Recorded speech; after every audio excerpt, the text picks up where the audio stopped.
What is a newspaper? Well, it starts for the Sunday Times. What is the Sunday Times on a Monday is a blank sheet. There is nothing there. And Sunday newspapers, in a way, are a bit like what you're doing. You're going to invent something from zero and make it something that everybody can read. Because on a Saturday there's no courts, there's no parliament, there are no inquests, there are no press conferences by the government to announce things. So you really have to think ahead, you have to imagine what the agenda is going to be the following week for the newspapers.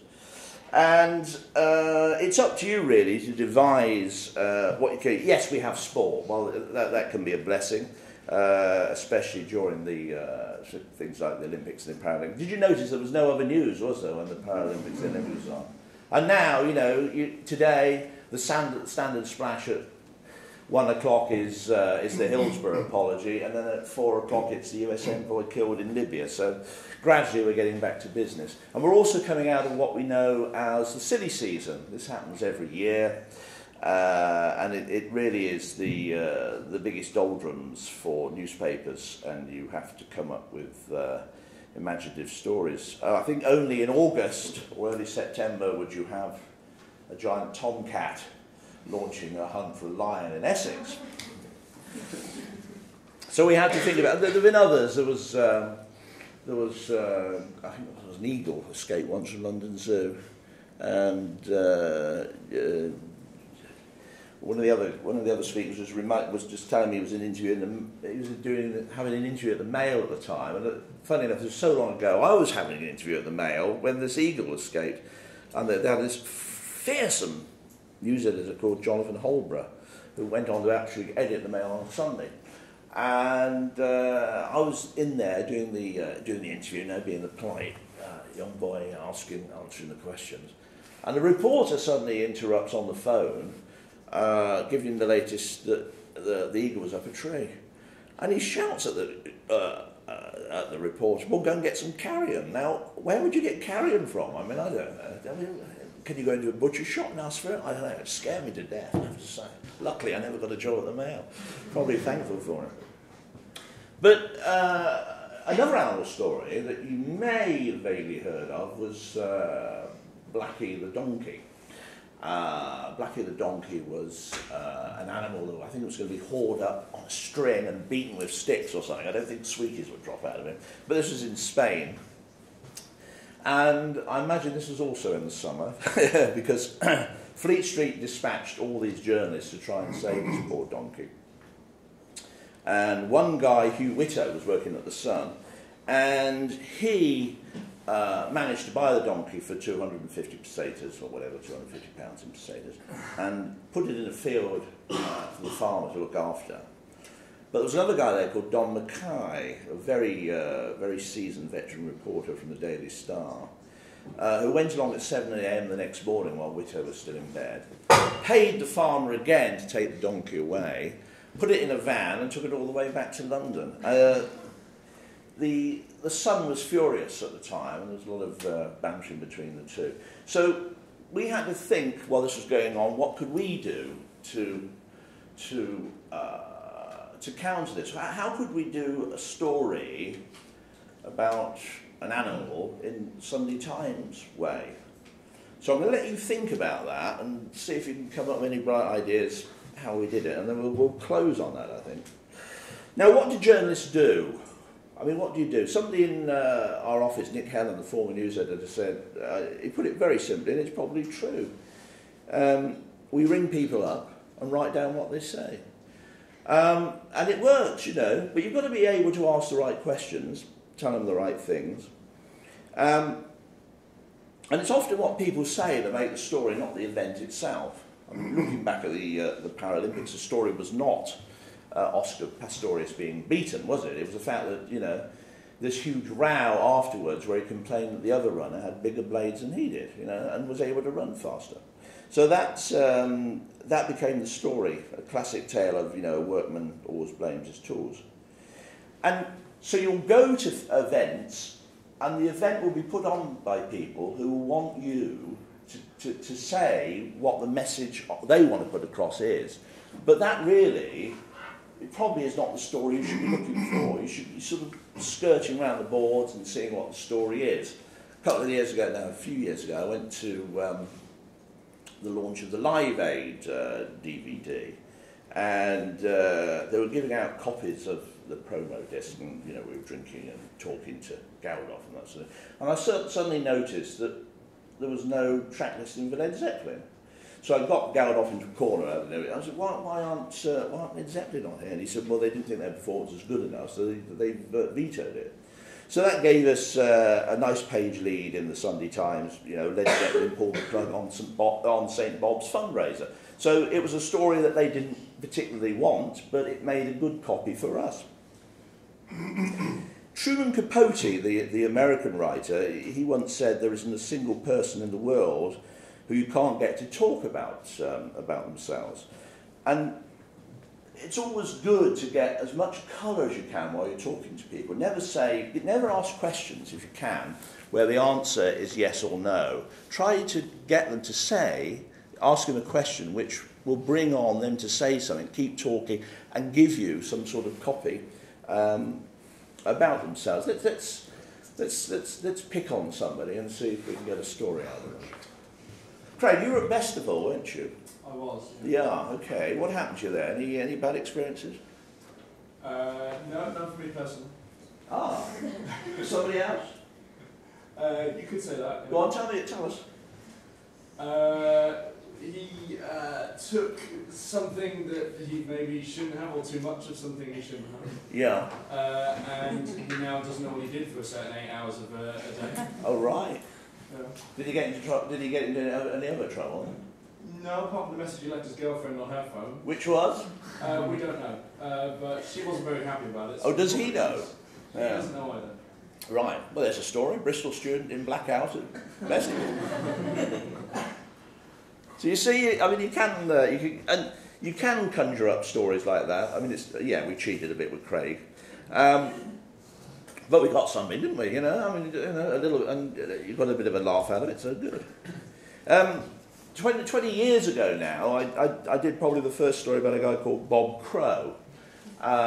You've probably heard of him. He's the leader of the railway union, isn't he?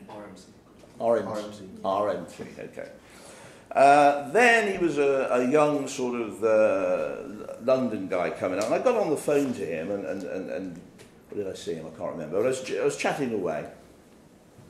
And I got enough information out of what he did to write an intro which starts, Bob Crow wears a pinstripe suit and commutes to work in London every day like millions of others.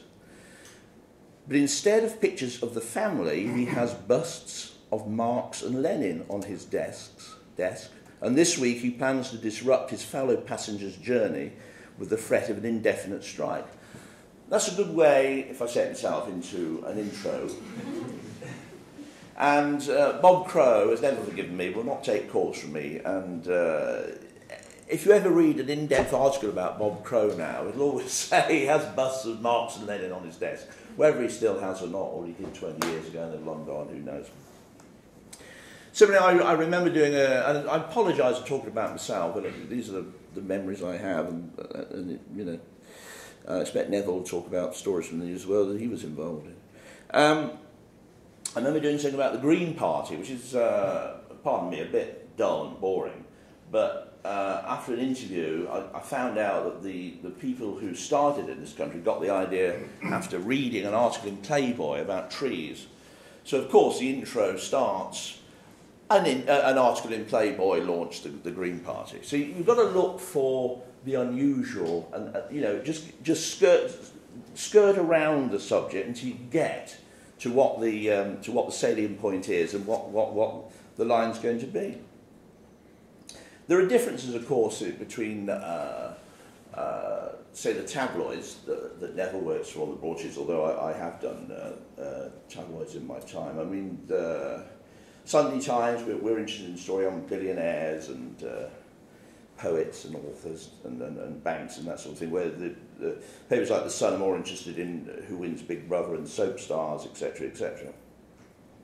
But the best story depending, either camp is always, I think, a row. Row is a great buzzword for newspapers.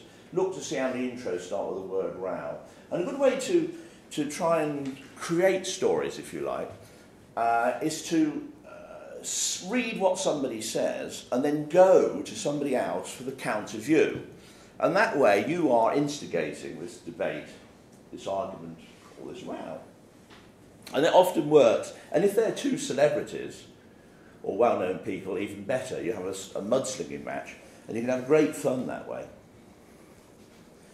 And there are key words, aren't there? I mean, Clegg was the splash in the Mail this morning because he used the word bigot, and of course that is the word that Gordon Brown ended his chance of, when he used it to that lady, ended his chance of staying in power. So there are other key words that if you can use in an intro or you know, fire people's imagination and get them worked up. Racist, sexist, ugly, anything like that will keep them going. Now, where are you going to find all these stories? Well, people are obviously an essential starting point, and you've got to, you know, as long as you're outreaching and talk to people, you're going to get stories. I mean, Craig's just told us about his friend at Festival, so hopefully we'll get some more like that coming along. TV, I mean, you know, we all watch TV at some stage, and that can be a good source of stories, because you see somebody saying something and you can interpret it for your situation and think, well, we could do a story based on that. It's not just the news, I mean, anything. My wife was at home looking after the kids once while I was working, and she rang up to say, well, they've just said that the Blue Peter Garden has been vandalised. Well, I filed that to every newspaper and made £1,000 in a single day, and that was in the 70s or 80s. So you can see that you can have a bit of like that, and adverts as well. You can always perhaps take an advert and work it up to some sort of angle that's peculiar to you. The thing is to try and exploit situations, exploit fact to create stories, to write stories. I remember once there was an advert by the London Docklands Development Corporation that featured these two black crows, I think they were, yeah, black crows, the crows, going back to Bob Crow, the crows, talking to each other in sort of Cockney language. And I thought, are they taking the mickey of the crays? So a quick phone call to, was it Leslie Cray? Was he the third brother? I can't remember. The less threatening, the less menacing one. Yeah. Anyway, you get a quote from him saying, oh, it's dreadful, they're putting my family through the mill, blah, blah, blah, blah. Nice page lead in the Sun, and I think the advert was pulled as a result. So, you see, these things have an effect. And books, I mean, I don't say spend all your time reading books, but if you can flip through books and seize on ideas. I remember once just going to, I was actually trying to nick a book. I was going to the mail desk in the Sunday Times. I was in the mail room, actually, and there was a book about Carlos the Jackal. I thought, that might be interesting. I'll pick it up and leaf through. And I go to the back. I'll just look in the index of the back. Just scan down. This is all in about 30 seconds, right? Scan down. The name Vera Lynn hits out. What? Why is Vera Lynn in a book about the jackal? So I turned to the page indicated, and it said that police had found her name on a death list when they raided a flat of his in London. Well, this had never been published. Ring up Vera Lynn, you know, oh, this is dreadful, you know. And there'll be no more bluebirds over the White Cliffs of Dover, etc., etc. And page 3 lead in the Sunday Times. So that's just by being observant and seeing something and using it to your own advantage to create a story. Magazines, they may not be, general reading for everybody. They may not be anything to do with your newspaper, but if you look in magazines, flick through, you can get ideas for stories. I remember once there was a piece in the local government chronicle, a very stodgy, boring magazine then, probably still is. But there was one little paragraph that the the cooperative society were introducing an armoured milk float in on the North Peckham estate in South London, very troubled estate. So we did that up with a lovely graphic of an armoured milk float with a sort of slot in the back there. Somebody puts their money through, and arm comes out of the bottom of the milk. And you know that story went around the world. It was used in Australia, it was used in South Africa, it went everywhere. Here's one, look. I was freelance at the time, so I got away with it. This is in the Sunday Times magazine. It's an interview, probably in 1985, with Charlie Orth, the brother of Princess Di. And you see the headline, "You can get very lonely at Oxford." It's pretty mundane stuff, until the penultimate paragraph. "I get very frightened at night, particularly at Orthrup, where the windows are made of tiny squares of glass that rattle in the wind. I find it quite frightening in London by myself too, but I've always been like that. I keep a gun under my bed, which I know how to use."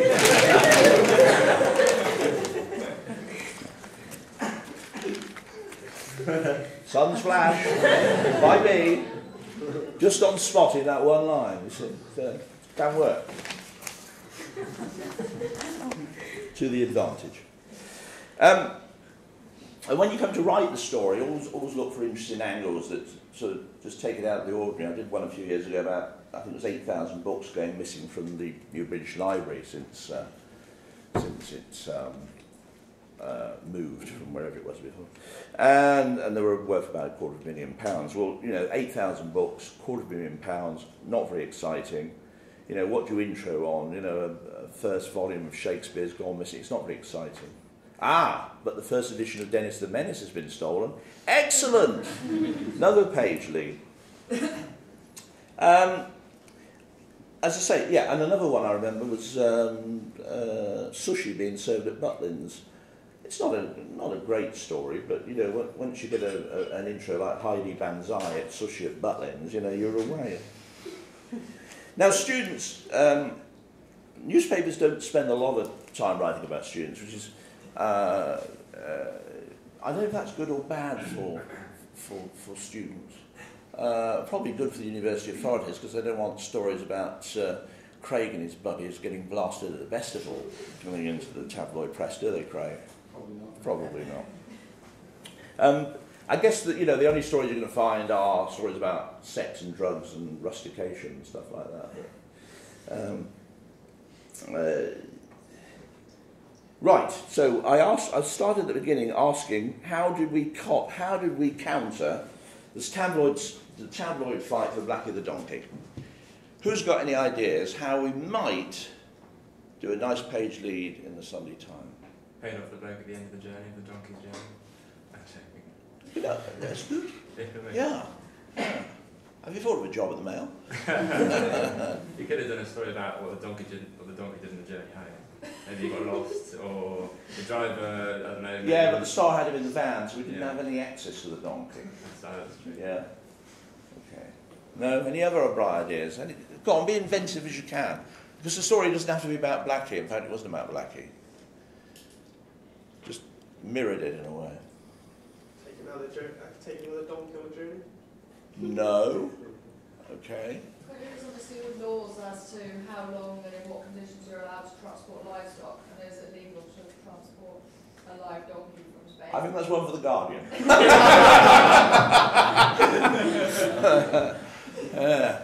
Okay. Well, actually, it didn't involve Blackie at all. It involved other animals, and just the way to turn the story around. So you get a good tale which captures the public imagination, because they can see that it's a Mickey take of what's going on. What we actually did, we got in touch with a Spanish journalist in London and took them up north to a thing called the Waterloo Cup, which is the annual hare coursing thing, to rescue a hare. Now, this all went very well, but in my ignorance, I didn't realise that hares are wild. So I was expecting us to walk up spot a hare in a cage and actually buy it from the keeper. Sadly, it didn't work. But luckily, the guy, we got a fabulous photograph of the guy who was in charge of the Waterloo Cup, hee-hawing away in laughter at this very idea that we were going to buy a hare. And in the end, we just did a page lead, and he hee-hawed it, and led on the fact of him hee-hawing at the very idea that you could, you know. But it worked because it was mirroring the very fact of Blackie the donkey. But thanks for your time, and I wish you all the best, and best of luck.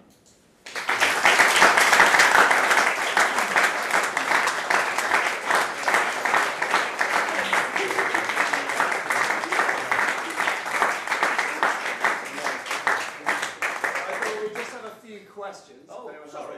Any questions? It won't keep you too long. No. But if anyone has something to start with. If not, I do. I'll ask you a question, Maurice. Tristan, go on.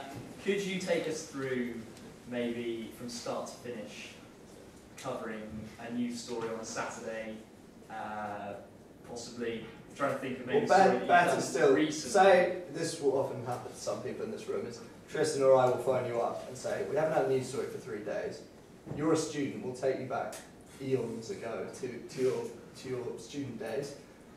And I phone you up and say, we need a news story, it's been too long. Where would you look? What would be the first things you'd do? The local newspaper. to be frank, yeah. When I was a freelance journalist, I used to do a sort of run every Thursday or Friday, I can't remember, around news agents in about a 60-mile circulus of where I lived in St Albans. And if you get them early enough, and you get through them, and you gut them, and you know, even ring up the people, and then you sell them to the national newspapers. So local newspapers actually aren't a bad, if you're desperate for a news story, aren't a bad way of starting. Any more?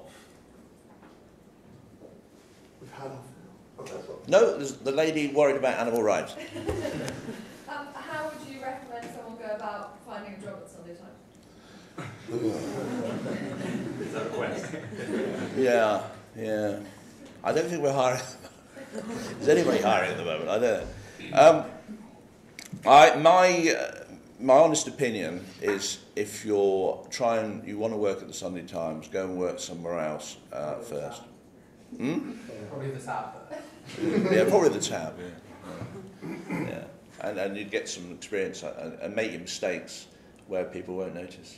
That's always a good thing. Hello. Hello. How do you get people to talk when they don't really feel like doing it, and they're just not giving you anything?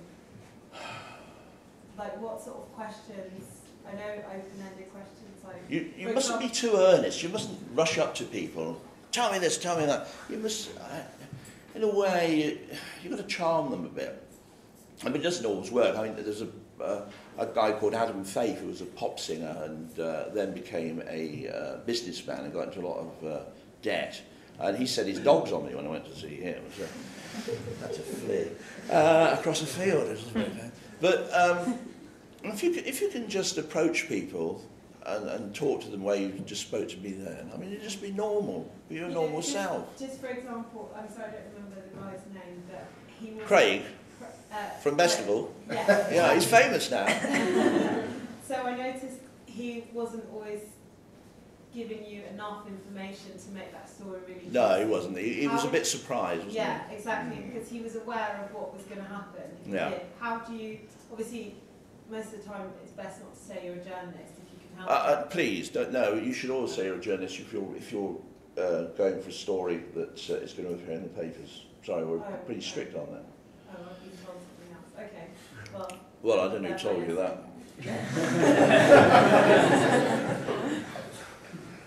But yeah, what would you do to kind of get him to talk a bit more? What, Craig? Yeah. Well, I'd probably sidled up to him rather than speak to him in front of 60 other people. And we'd chat away about Festival. I'd say, what was your favourite band? You know, did you like Stevie Wonder? Who was best on the bill for you, Craig? Probably Stevie Wonder. Yeah? I Yeah. know that's an easy answer. Yeah. Did your friend watch him, or was he stoned then? He was there, he wouldn't remember it, but he was there. Yeah. Yeah. Oh, right. And who else did you like? Florence and the Machine, she was alright. Yeah. Oh, good. Yeah. So, just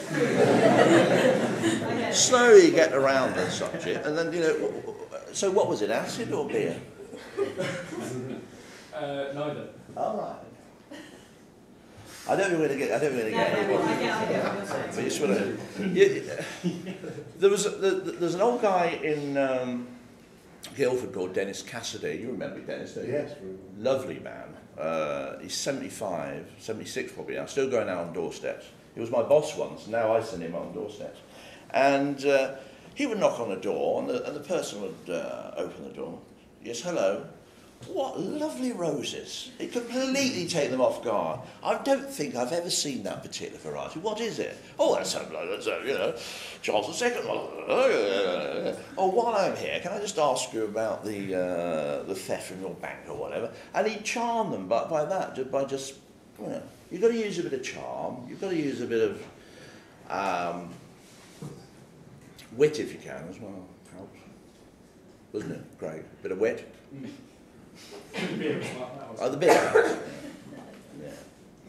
Yeah. Have you ever had any times where a story that you've written or wanted to write has put off potential advertisers in the paper? No. No. No. In fact, no. Never. No, we don't do that. We've lost advertisers because of stories I've written, and probably every journalist that has happened to. But you don't worry about it, you know. There is such a divorce between the advertising department and editorial in newspapers that you don't mix, ever, really.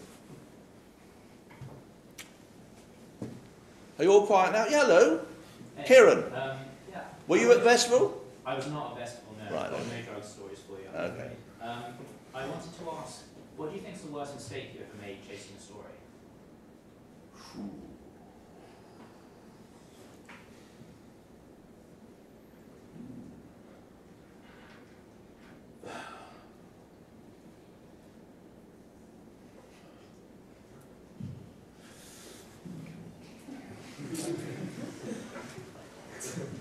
Many years ago, I'm trying to remember, yeah, because I'm very old, there was a cat on television called Arthur who advertised cat product, and it was Catamita whiskers or something. And Arthur got kidnapped. I'm a bit fond of animal stories, aren't I? But I was working for Dennis Cassidy's agency there, we were talking about actually, and I was sent to sit in the house of the owners until, you know, the cat eventually turned up, the ransom was paid.